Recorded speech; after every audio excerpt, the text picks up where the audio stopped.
So starting with the feet together, squatting down and swinging the arms. So this is all designed to help mobilize the areas of the body that are going to assist you with mobility through your ski and snowboarding.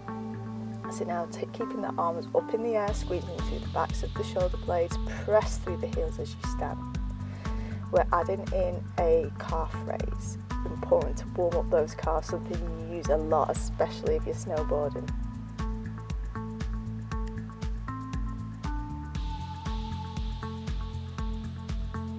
And then a hold on the last one. Keep that balance, control, core tight. And a little pulse. Taking the feet wider, we're just going to sway side to side. So warming up through the internal parts of the legs, some rotation through the upper body. So really get that arm to swing behind you.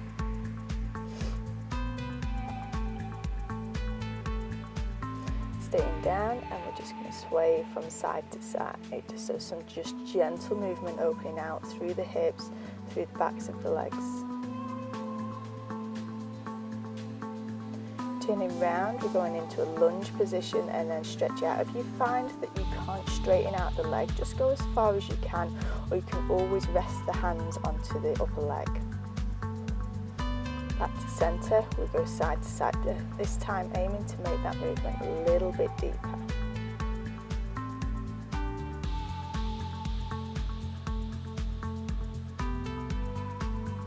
Turn around to the other leg and repeat the lunge action. You can raise that toe again. We're working into those calf muscles to ensure the flexibility in through the calf.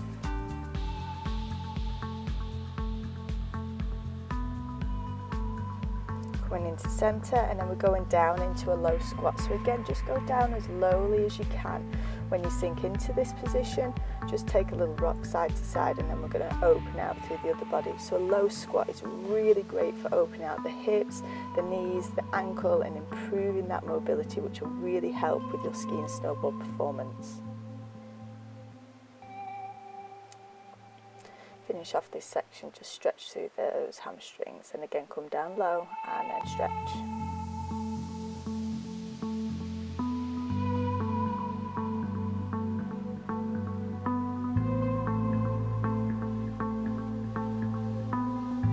Okay, moving into the main part. This is a HIIT session. You're only going to need 2 dusters.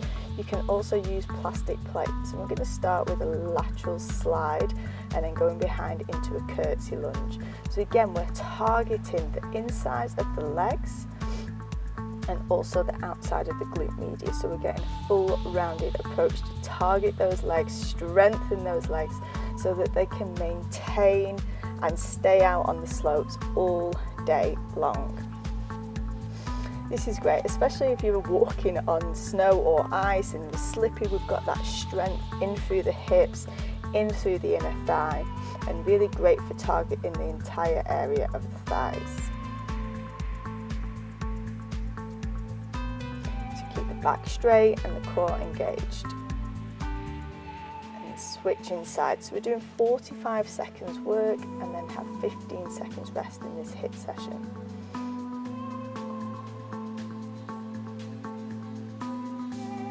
And let's go. So we're aiming to get the leg out to the side as far as we can. So we're really challenging that stability. And then again, as the leg comes behind, try and get low down towards the floor. The lower you get, the harder it'll be.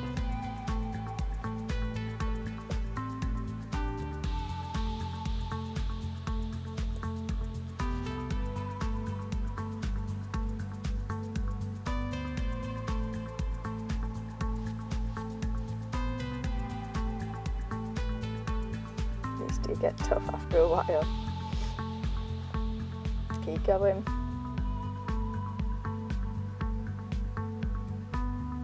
And rest.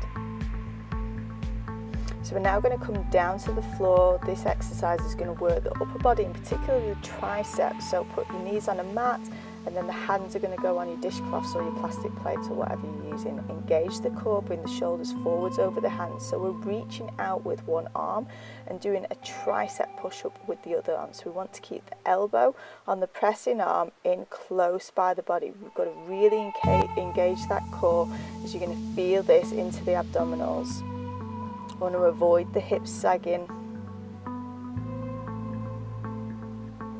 You can of course take this up onto the toes if you want a more advanced level, but they're really challenging even just like this. And targeting the triceps is great because it's an area of the body that we really use when we're pushing off chairlifts, if we're on the floor and we need to get up off the floor. So the more that we can strengthen those, the easier it's going to be for it to get up and to move about, and rest it there. So coming back under the feet.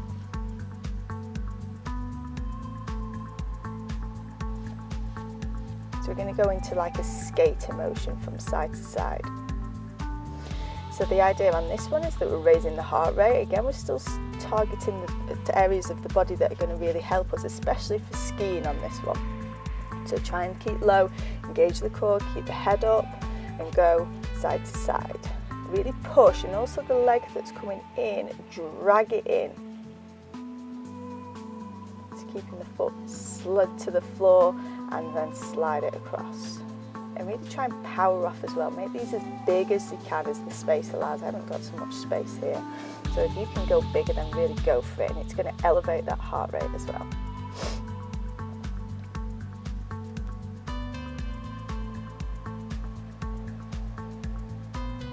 Rest it.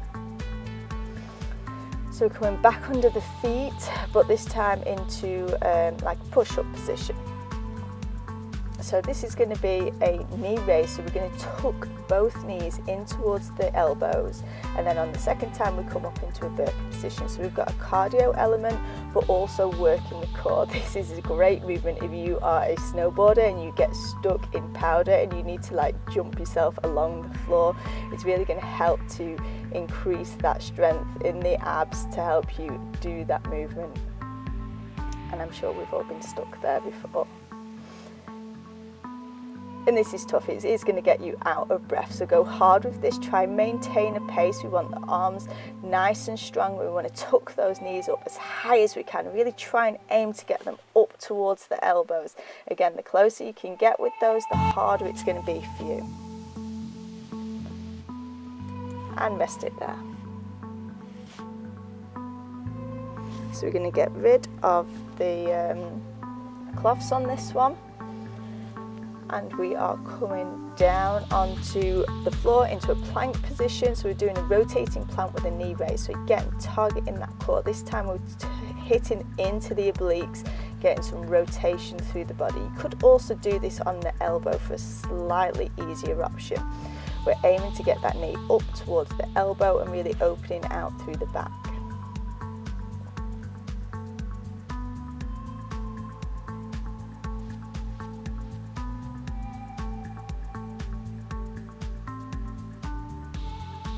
Body in a nice aligned position. It does get tough towards the end, having all the weight on those arms again.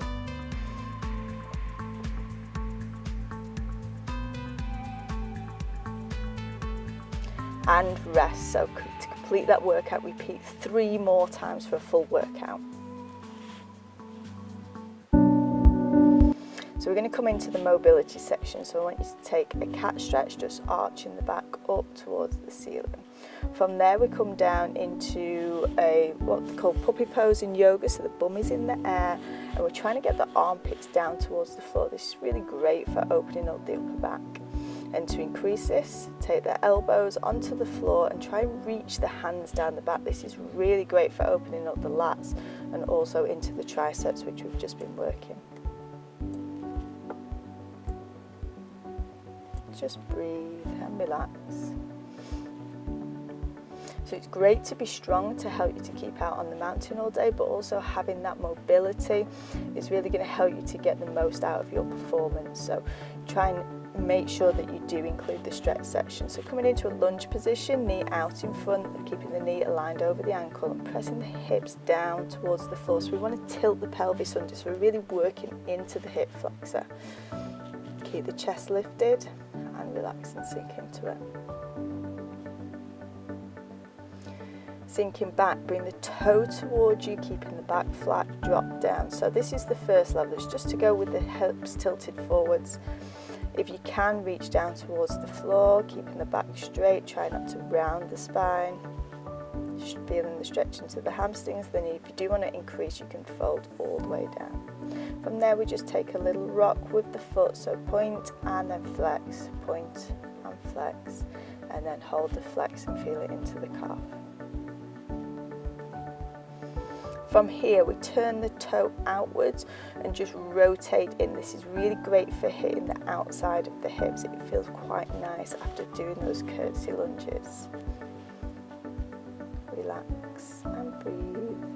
And with any stretches, just don't force it. We don't want to be bouncing. We just want to go as far as feels good for you. We're now just coming into pigeon pose, bringing the heel across towards the opposite hip. So you can either keep the chest lifted. I feel it more when I keep the chest lifted. If you want to go down onto the floor, you can. And then we're going to pick the foot up behind, bring the heel in towards the bottom. Try and keep the body from twisting, pressing the hips forwards and down into the floor. And you're really going to feel that really nicely along the front quad. Coming into downward dog, just pedal the heels down into the floor. Feels really nice.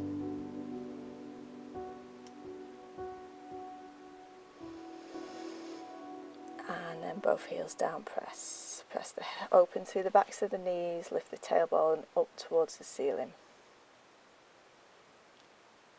Take some nice long deep breaths. Bring the other foot in, back knee goes down towards the floor, unhook the toe, tilt the hips under and sink the hips down towards the floor.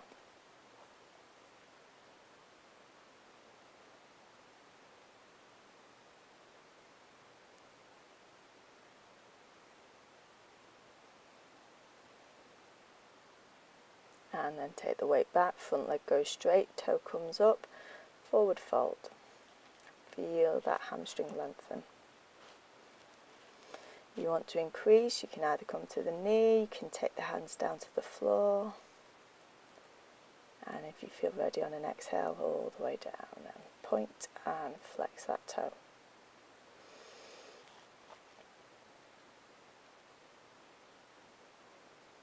Hold the flex and lengthen further.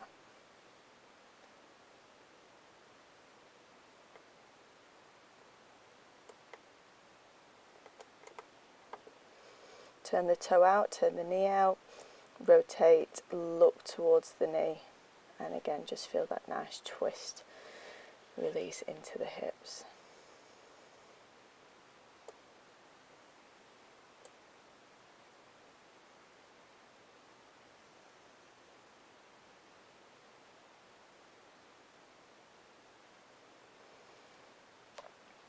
And then bring the foot across, drop the hips down towards the floor into pigeon pose.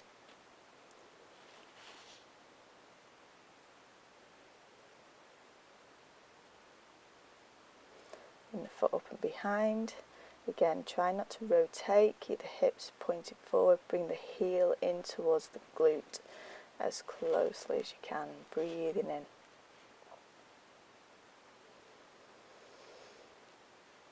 So we're going to come into a wide froggy position, so toes together, knees as wide as you can, as we're just going to stretch in towards the inner thigh and just relax. And we never bounce in a stretch, but you can gently rock and ease into it.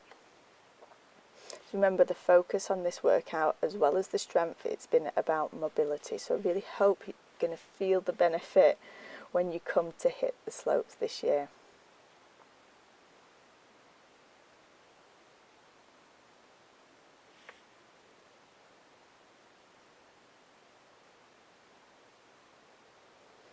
And again, just pushing into downward dog, walk the feet in. Keep the legs as straight as you can for as long as you can if you want to hold on to the toes, and just pull yourself in, forward folding. And then finally coming down into that low squat position like we did at the beginning. You might find that the hips are a little bit more open now after that workout, so it's really good to go into those again. Come down onto the bottom, rolling down onto the back, and we're just going to finish with a twist, which always feels nice, bringing the knees over to one side. So if you do know someone who's going to be hitting the slopes this year, I would love it if you would share this workout with them, because I really feel that it can benefit. We want to enjoy our time on the slopes, changing sides there. We want to avoid injury. We want to have fun. Bring the knees over towards the floor as much as you can. And then take the legs out along the floor. So we've worked hard. If you did that 3-4 times through, fantastic job. We now get to just reward the body by just taking our time, taking some nice deep breaths, palms towards the ceiling. Calm the mind as you breathe in. Fill up the lungs and exhale out.